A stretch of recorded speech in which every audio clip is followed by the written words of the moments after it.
Praise the Lord, Alléluia. Nous remercions encore le Seigneur pour ce premier jour de notre marche de 21 jours. Nous allons étudier un thème très important que j'intitule les transferts générationnels. Les transferts générationnels. Et nous allons lire notre premier verset dans Genèse chapitre 3, le verset 17. Je lis la version Louis II. La Bible dit, il dit à l'homme, puisque tu as écouté la voix de ta femme et que tu as mangé de l'arbre au sujet duquel je t'avais donné cet ordre, tu n'en mangeras point. Le sol sera maudit à cause de toi. C'est à force de peine que tu en tireras ta nourriture tous les jours de ta vie. Et je profite pour lire le verset 18 qui dit, il te produira des épines et des ronces, et tu mangeras de l'herbe des champs. Alléluia. L'homme, après avoir péché, voilà la sentence que Dieu donna à l'homme. Et pourquoi nous lisons ce verset dans ce thème de transfert générationnel, c'est-à-dire les transferts qui se font de père à fils, au fils plutôt, ou bien des parents aux enfants. Voilà. Et vous savez, la Bible nous fait savoir que l'homme a été fait de la poussière. Donc, nous sommes formés par la poussière de la terre. Nous avons été formés à partir de la poussière. Voilà le thème qu'il faut. Nous avons été formés à partir de la poussière de la terre. C'est-à-dire, notre corps, la chair, c'est le sol, c'est la terre. Maintenant, voilà que Dieu maudit la terre à cause du péché que Adam et Ève avaient fait. En d'autres termes, notre corps avait été aussi maudit, parce que nous venons de là. Et c'est depuis ce temps que le corps pouvait tomber malade, le corps pouvait vieillir, et les rides vont apparaître sur la peau. Toute forme de maladie peuvent toucher notre peau. Pourquoi? Parce qu'elle est frappée de malédiction. Et après ce péché adamique, nos parents avaient été chassés du jardin. Et vous savez, Satan avait commencé par opérer dans la vie de l'homme à partir de cet instant-là. Et il y a ce qu'on appelle l'esprit de la maison des pères. Satan a affecté un démon à chaque famille. Et ces démons sont des gardiens. Le rôle que Satan leur a assigné, c'est d'amener les hommes à toujours commettre du péché. Et l'autre rôle que joue aussi l'esprit de la famille des pères dans la vie des enfants, c'est d'amener les enfants à être égaux ou inférieurs à leurs parents. Les empêcher de dépasser leurs parents. Donc, vous allez voir, la plupart dans certaines familles, et les enfants ne dépassent pas leurs parents. Vous allez voir que le papa a construit. Mais les enfants se concentrent sur ces constructions-là. Ils disent, c'est la maison de papa, papa a déjà fait pour nous, nous on n'a plus besoin de travailler. En fait, c'est un esprit qui opère comme ça. Ça les amène à être inférieurs ou égaux à leurs parents. Normalement, si ton papa a construit une villa, ça veut dire que toi, tu dois construire au moins 2 villas. Ce que ton papa a fait, tu dois faire le double, minimum.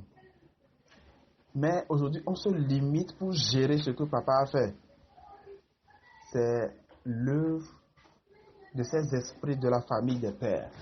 Maintenant, là où ça devient un transfert générationnel, c'est que, vous savez, sur le plan génétique, quand nous donnons naissance aux enfants, les enfants prennent des choses de nous. Vous savez, nous appelons quelque chose l'ADN. C'est la signature que les parents donnent à leur enfant. Donc, dans l'ADN, à travers l'ADN, par exemple, de moi, qui suis Nestor, on peut me rattacher à mon papa, c'est-à-dire on peut savoir si je suis vraiment son fils ou pas. Donc, à travers ce test, on sait que j'appartiens à ma famille, parce que presque toute la famille a ce même ADN qui nous identifie, qui nous rattache à une arbre généalogique donnée. Donc, à travers le test de l'ADN, on peut savoir ceux qui ne sont pas véritablement membres de la famille. Peut-être la maman a pris la grossesse quelque part, est venue donner à papa. Quand on fait le test des membres de la famille de papa, on saura que celui-ci est un intrus. Pourquoi? Parce qu'il y a la signature. Et maintenant, dans cette signature, il y a les chromosomes.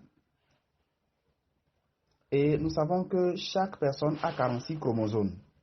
Maintenant, quand papa et maman vont ensemble et qu'il y a grossesse, chacun des parents, c'est-à-dire papa donne 23 chromosomes et maman donne 23 chromosomes. C'est pourquoi vous allez voir quand un enfant naît, l'enfant ressemble soit à papa ou soit à maman. Ça, ce sont des traits physiques. Même si physiquement la ressemblance n'y est pas, vous allez voir que l'enfant prend les oreilles de maman, et prend les ongles de papa, et prend les yeux du grand-père, et prend le visage de la grand-mère. Toujours, il y a une ressemblance. Parfois, on va te dire, l'enfant ne ressemble ni à son père ni à sa maman. Mais, il y a le grand-père qui est de l'arrière-grand-père, le troisième, que c'est lui qui est venu exactement. Parfois, on dit non, que c'est la grand-maman de la famille de maman qui est revenue exactement. Pourquoi? Parce que les traits caractéristiques, les traits physiques, ils sont. Pourquoi? Il y a toujours ce transfert-là de génération en génération. Maintenant, dans ce transfert, il n'y a pas que les traits physiques, les caractéristiques physiques. Il y a aussi le comportement. Vous savez, le cerveau, le programme avec lequel nous fonctionnons se trouve dans l'âme. Nous savons que l'homme est esprit, âme et corps. Maintenant, à la nouvelle naissance, notre esprit est régénéré. C'est ce qui concerne la nouvelle naissance. Quand Paul dit dans 2 Corinthiens chapitre 5, le verset 17, que si quelqu'un est en Christ est devenu une nouvelle créature, cette créature, c'est par rapport à l'esprit humain.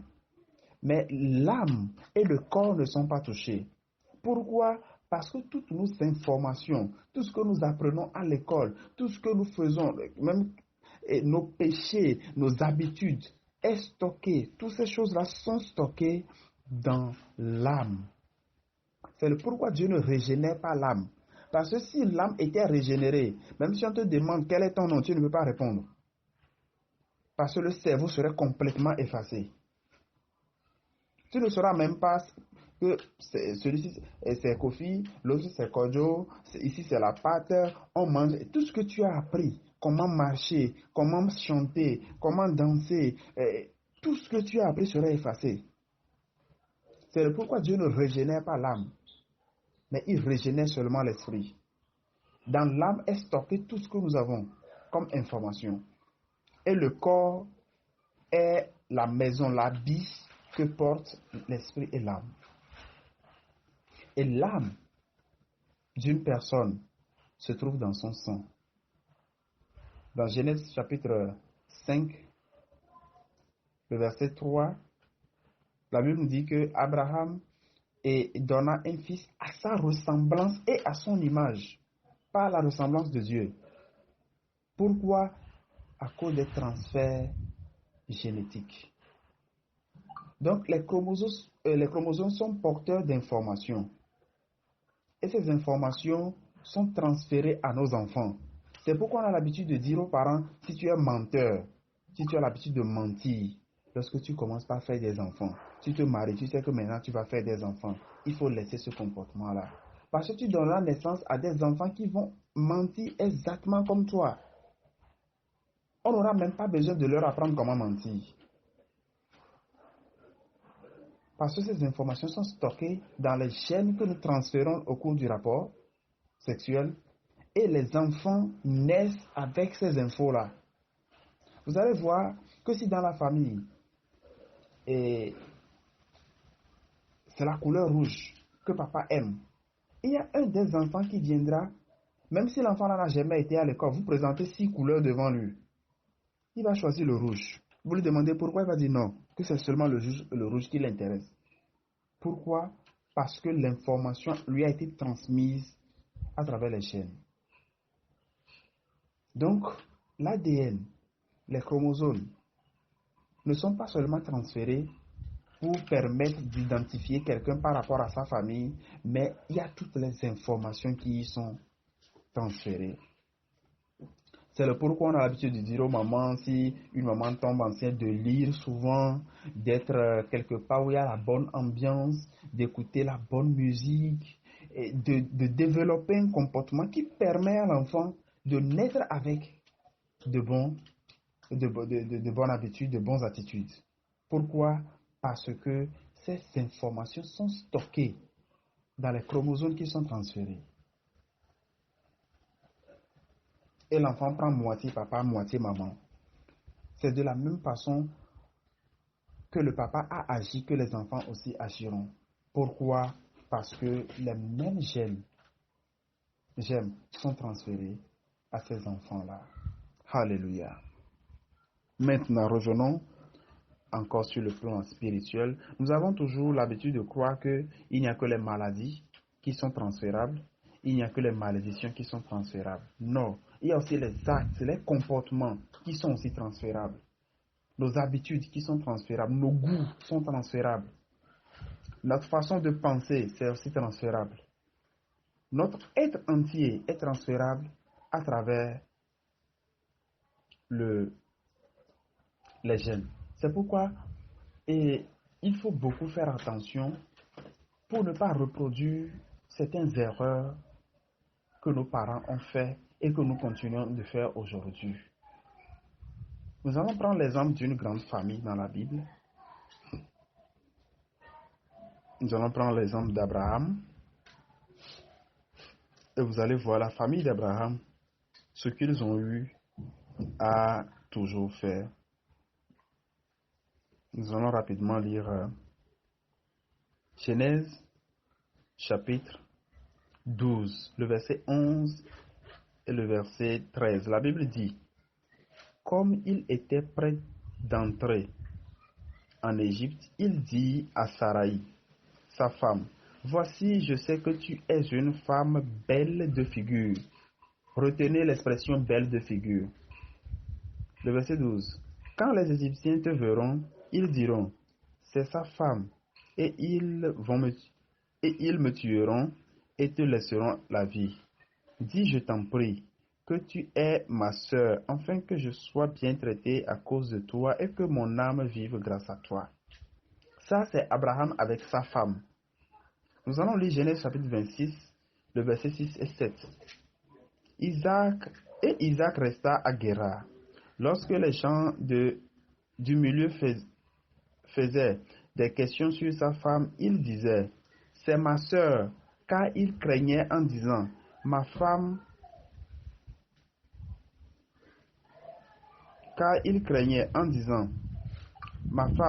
que les gens du milieu ne le tuassent. Parce que Rebecca était belle de figure. L'expression belle de figure revient encore. Allons dans Genèse chapitre 29, le verset 17 et 18. La Bible dit: Léa avait les yeux délicats, mais Rachel était belle de taille et belle de figure. Jacob aima Rachel et dit: je te servirai 7 ans pour Rachel, ta fille cadette. Amen. Vous allez voir dans les 3 versets, ça fait 3 générations. Et la caractéristique, c'est quoi? Les femmes belles de figure les intéressent. Abraham, sa femme était belle de figure. Et son fils aussi, ses femmes belles de figure qui l'a intéressé. Et vous voyez, à la 3e génération, il y a encore belle de figure. Vous voyez les choix. Donc, nous faisons parfois certains choix qui ne dépendent pas de nous, parce que nos parents l'ont fait. Nous aussi, nous allons les faire. Les gènes ont été transférés, nous ont été transférés. Génétiquement, nous sommes obligés de faire ces choix-là. Vous voyez, dans certaines familles, papa aime femme teint clair et grosse. Son fils aussi aime femme teint clair et grosse. Le petit-fils, femme teint clair et grosse. Pourquoi? Cela a été transféré. C'est de la même façon. Par exemple, ce que Abraham a dit, il faut mentir que je suis ton grand frère pour qu'on ne me tue pas. En ce moment, Isaac n'était pas encore né. Mais quand c'est arrivé, lorsque Isaac allait dire ça, Abraham était déjà mort. Mais Isaac a répété les mêmes paroles. Dis que je suis ton grand frère, tu es ma soeur, pour que je ne sois pas tué. Ce n'était pas dans les mêmes époques, mais les deux ont agi de la même façon. Pourquoi? C'est resté dans leur chaîne. Quelqu'un comprend ici quelque chose? Donc, parfois, nous sommes amenés à faire certains péchés, pas parce que nous voulons, mais parce que nos parents l'ont déjà fait. C'est le pourquoi. Quand nous lisons la Bible,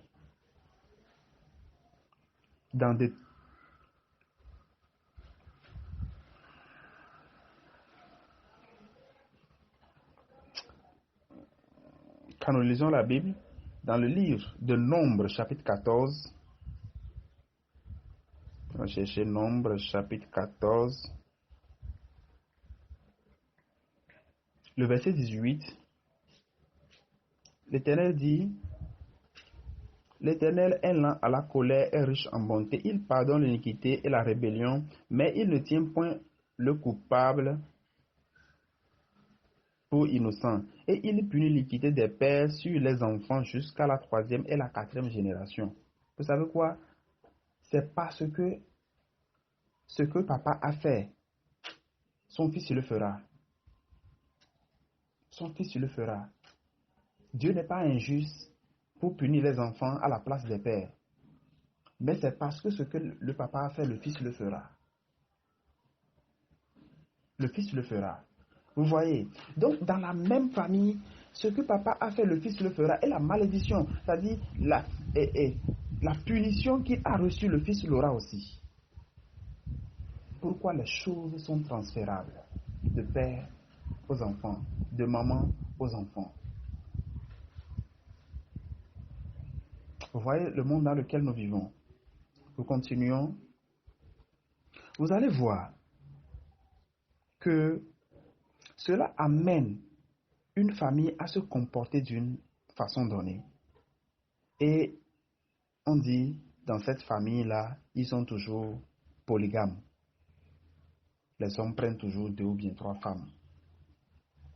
Dans cette famille-là, ils sont toujours infidèles. Les gens de Palimé sont infidèles. Les gens d'Anehor sont avares. Les gens d'Anehor sont si. Il y a toujours. Pourquoi? Parce qu'à l'origine, il n'y a qu'un homme et sa femme qui ont créé ce village-là. Et il y avait des comportements dans l'homme et la femme-là qui se sont reproduits dans leurs enfants. Et au fil du temps qu'ils se multipliaient, ces mêmes caractéristiques continuaient. Vous voyez. Nous allons voir un autre aspect des transferts. Nous allons lire 1 Roi chapitre 21, le verset 28 et 29. La Bible dit: Et la parole de l'Éternel fut adressée à Élie le Tishbite en ces mots: As-tu vu comment Achab s'est humilié devant moi?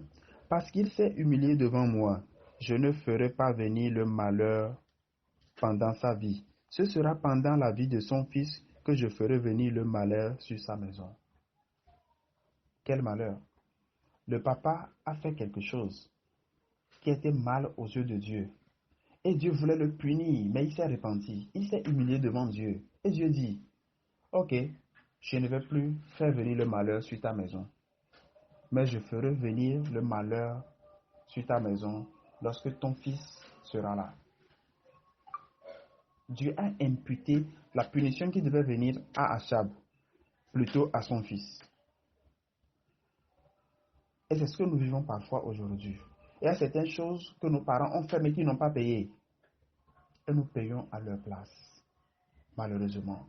Et il faut ouvrir les yeux pour savoir d'où l'on vient. C'est pourquoi quand les gens se disent, il semble qu'on était de Tchamba, mais nos parents sont venus rester à Ngotien. Donc bon, moi je ne connais même pas mes grands-pères. Hein. C'est même pas la peine. Tout ce que je connais, c'est mon papa. Ça va déjà. Ce serait impossible pour toi de savoir les transferts qui fonctionnent dans votre famille. Il faut parfois remonter dans la famille pour voir les manifestations récurrentes dans la famille, pour commencer par travailler à propos de ces manifestations-là. Alléluia. Donc, le fait de naître de nouveau est une bonne chose. Mais ce qui a été traité par Dieu, c'est votre esprit. Maintenant, vous-même, vous devez travailler par rapport à votre âme et à votre chair. C'est le pourquoi, quand Jésus avait ressuscité Lazare, Lazare était sorti avec les bandes, mais il a dit, déliez-le, laissez-le aller. Pourquoi?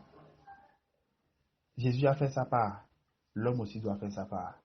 Quand vous dites, non, moi je suis sauvé, le sang de Jésus m'a lavé, oui, tout ça là c'est très bon. Mais tu verras que tu vas toujours tomber malade. Tu vas toujours te comporter comme tes parents. Tu vas toujours faire ci, tu vas toujours faire ça. Et finalement, il n'y a même plus de différence entre le chrétien et celui qui n'est pas chrétien. Parfois même nous agissons pire que ceux qui ne sont pas chrétiens. Pourquoi? Parce qu'il y a des transferts. Il y a des transferts. La malédiction réside dans notre chair. Le péché réside dans notre chair. C'est pourquoi dans le livre de Galates, chapitre 7, Paul parle, chapitre 5 plutôt, Paul parle des œuvres de la chair. Galates 5 à partir du verset 19. Les œuvres de la chair sont manifestes. Et quand vous les voyez, vous allez voir, là, il n'a pas dit le péché, mais il a dit les œuvres de la chair. Et la Bible nous fait savoir que le Fils de l'homme est apparu pour détruire les œuvres du diable et non les œuvres de la chair. Alléluia. Revenons toujours dans l'histoire d'Abraham. Vous allez voir, il y a eu une autre forme de manifestation dans la vie d'Abraham. Dans la vie d'Abraham, le premier fils, normalement, c'est le premier fils qui est béni. Mais le premier fils d'Abraham n'avait pas été béni. Il a été déchu de la bénédiction. Et c'est le second qui a reçu la bénédiction. Quand vous prenez son fils, Isaac, le premier fils d'Isaac n'a pas été béni. Pour Abraham, c'est Isaac et Ismaël. Ismaël était le premier, mais c'est Isaac plutôt qui a été béni. Maintenant, quand vous prenez Isaac, son premier fils c'est Ésaü, mais plutôt c'est Jacob qui a été béni à sa place. Quand vous prenez Jacob lui-même, pendant ses 12 fils, c'est Ruben le premier, mais c'est Joseph qui a été béni à sa place. Quand vous prenez la bénédiction quand vous prenez plutôt la vie de Joseph, Manassé fut son premier fils, mais c'est Ephraïm qui a été béni, élevé à la place d'Ephraïm et de Manassé. Vous voyez, ce qui s'est passé avec Abraham se répète toujours avec ses enfants, de génération en génération. Vous voyez. Maintenant, et toujours dans la vie d'Abraham, quand Jacob allait bénir ses 12 fils, il a dit que le sceptre royal ne s'éloignera pas de Judas, jusqu'à ce que vienne Jésus. Et quand Jacob les avait bénis, en disant que Judas sera toujours, en Judas viendra toujours les rois d'Israël. Donc tous les rois devaient être choisis de la tribu de Judas. Mais qu'est-ce qui s'est passé? Vous savez que Judas a eu 3 fils. Et le premier a été marié à une femme appelée Tamar. Vous allez trouver ça dans Genèse chapitre 38. Et cette femme, le premier fils n'a pas eu malheureusement d'enfant avant de mourir. Et selon la tradition, le second fils devait épouser la même femme pour susciter une génération à son grand frère. Et quand il a épousé, et Tamar, le second fils là, il a souillé la couche, et sa couche, c'est-à-dire, il avait mal agi aux yeux de Dieu, il était aussi mort. Le troisième fils a aussi subi la même chose, et il était mort. Finalement, la femme est là. Et qu'est-ce que Judas s'est dit? Ok, mon dernier fils ne va plus épouser cette même femme. Il risque de mourir aussi. C'est une femme porte-malheur. Et il a fait sortir la femme là de la maison. Et la femme était partie avec la colère. Maintenant, les jours après, des mois après, Judas devait aller tondre ses moutons. Et quand la femme a appris cela, c'est-à-dire Tamar, la veuve de ses enfants, a appris cela, elle s'est déguisée en une prostituée pour aller rester quelque part où Judas va passer. Pourquoi? Parce que dans la même famille, il s'intéresse toujours à des femmes. Et Tamar savait que son beau-père allait lui faire la cour. Et elle s'est déguisée en prostituée pour croiser son chemin. Et la mayonnaise a pris. Judas est allé vers elle. Mais la femme va exiger quelque chose. Donne-moi ton seau et ton bâton, qui était le symbole de la royauté. Donne-moi ton seau et ton bâton. Et qu'est-ce qui s'est passé? Judas a laissé ces choses-là avant que la femme n'accepte coucher avec lui. Et après, cette femme était tombée enceinte de son beau-père. Et quand Judas a appris, il s'est dit, mais on doit lapider cette femme, parce qu'il ne savait pas que c'était la même qu'il avait chassée, qui a croisé son chemin. Donc, Judas a rassemblé les gens pour faire quoi? Pour éliminer, pour lapider sa belle-fille. Et avant de la lapider, Tamar a dit, est-ce que je peux quand même parler? Maintenant, regarde, à qui appartient ce seau et à qui appartient ce bâton? Tu te souviens que tu étais allé avec une prostituée quand tu passais pour aller tondre tes moutons? C'était moi. Et Judas ne savait plus quoi faire. Maintenant, cet enfant qui naquit fut le seul descendant de Judas. C'est à travers cet enfant que Judas a eu une postérité. Maintenant, de la même famille devaient sortir des rois.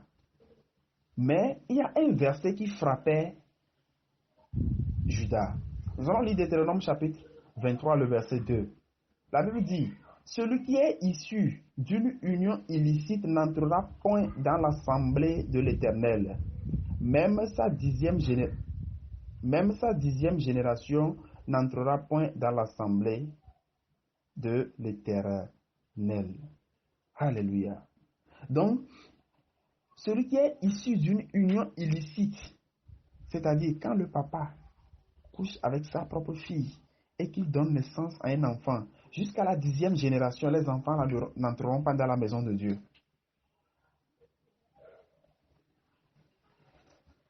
Donc, ce que Judas a fait, c'est l'inceste. Il a couché avec la femme de ses enfants. Et la loi de Moïse la frappe.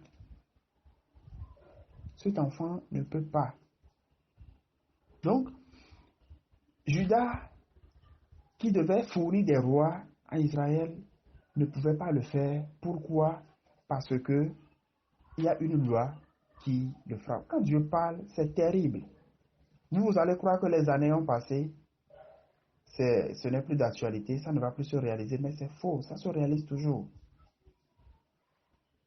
C'est pourquoi vous allez voir David, quand vous comptez la généalogie, avant que David ne devienne roi, 10 générations étaient passées.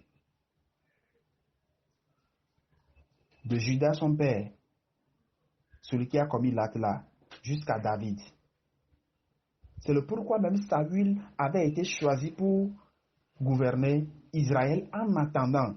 C'était une royauté temporaire. Parce que celui qui avait la tribu d'où devaient sortir des rois devait être la tribu de Juda. Mais au moment où Israël demandait des rois, ce n'était pas possible qu'un roi vienne de là. Et vous voyez, c'est le pourquoi même il y a le livre de Juges dans la Bible. Parce que pendant longtemps, Israël ne pouvait pas avoir de roi. C'est pourquoi les juges, à un moment donné, avaient dirigé le pays. Pourquoi? Parce que la parole était là. C'était l'insecte. C'est le pourquoi il faut épouser une femme légalement avant de commencer par faire des enfants. Alléluia. Et vous allez voir ce que Abraham a fait, Isaac a fait, Jacob a fait. Nous allons encore voir la même chose, même jusqu'à la 10e génération. Nous allons lire cela dans 2 Samuel 11, le verset 2. La Bible dit, un soir David se leva de sa couche et comme il se promenait sur le toit de sa maison royale, il aperçut de là une femme qui se baignait et qui était très belle de figure. Vous vous rappelez encore de l'histoire de très belle de figure? Abraham l'a fait, Jacob l'a fait, Isaac l'a fait. Et même à la 10e génération, David s'intéresse toujours à une femme très belle de figure. Et n'en parlons plus de Salomon, son fils. Il était le boss. Belle de figure. De génération en génération. Ça se reproduit toujours. Ça se reproduit. Même à la 10e génération, 11e génération, ça va.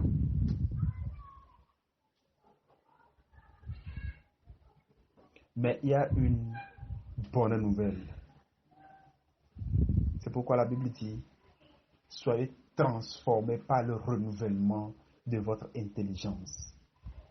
Quand Satan domine sur votre vie, il envoie des démons pour vous amener à faire toujours des péchés, pour que cela se reproduise dans vos enfants aussi.